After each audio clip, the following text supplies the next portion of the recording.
Tech companies will usually have a lofty vision of the future, captured in some sort of simple and witty tagline. In the case of Uber, it was ensuring that everyone had their own personal driver. With Apple, it was putting 1,000 songs in your pocket with the iPod. In Zoox's case, they're trying to reinvent personal transportation. So in today's video, we're going to be talking about, could this actually be the future of personal transportation?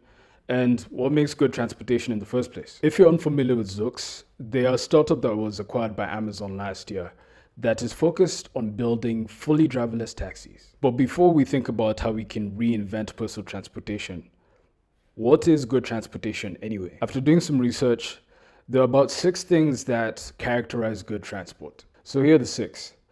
It has to be economical, it has to be fast, it has to be available, it has to be safe, it has to be efficient, and it has to be capable of delivering goods or people. Let's start with economic. Does this car being driverless mean that it's going to be cheaper for you as a rider to be able to use a Zoox taxi? Even though we don't quite yet know what the prices will be for the taxi service, I imagine that having a taxi that is completely driverless would mean that it takes out the cost of having to pay the driver, and subsequently meaning that it's probably going to be more affordable for you to take a Zoox than it would be for you to take an Uber. In terms of being able to deliver goods or people, I'm not sure that there's too much room for us to reinvent things here. The car is able to transport 4 people in what is a relatively small car. However, the thing that I'm curious about is, can you carry luggage? And if you can, how much storage capacity do you get as a passenger? In terms of speed, the taxi is able to travel at a maximum speed of 75 miles per hour. When it comes to self-driving car algorithms, speed is typically a constraint.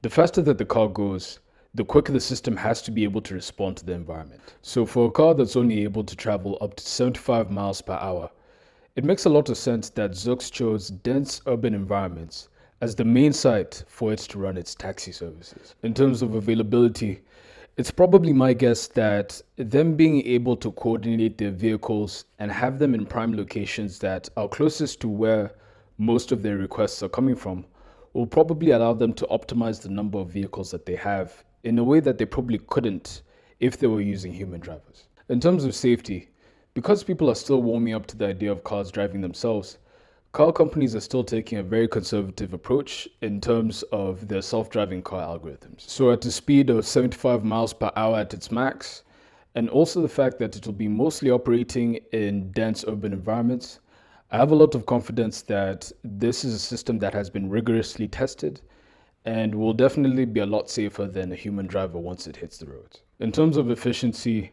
this one's pretty simple.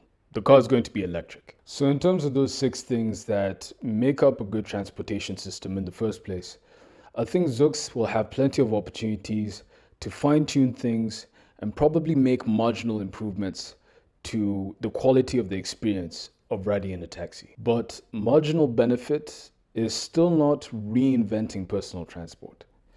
If they're going to reinvent personal transport, I think that they have to add a 7th thing to the equation.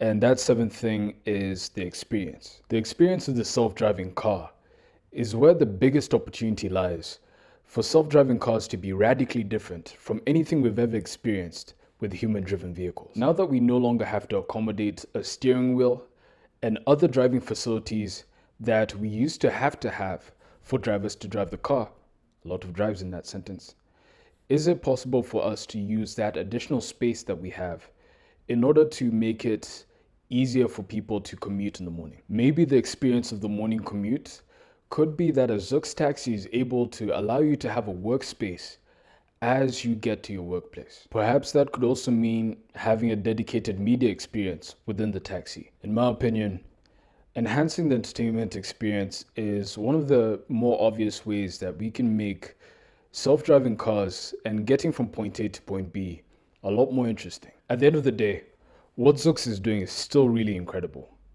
It's pulling a steering wheel out of a car and having the confidence that the product that you've built and the vehicle that you've built has the capability to transport people safely and efficiently. And honestly, for V1, I think they've done a pretty good job of just delivering on the part of having a car that is able to drive itself. However, I think in future I'd like to definitely see them take a bit more advantage of what they have and possibly find ways in which they can reinvent personal transportation using the experience of the car. As with everything else in the self-driving car space, this is still a work in progress. Even then, I'm still really looking forward to seeing what Zoox will be able to come up with next. That is it for this video. Once again, thank you very much for watching, and I look forward to seeing you in the next video.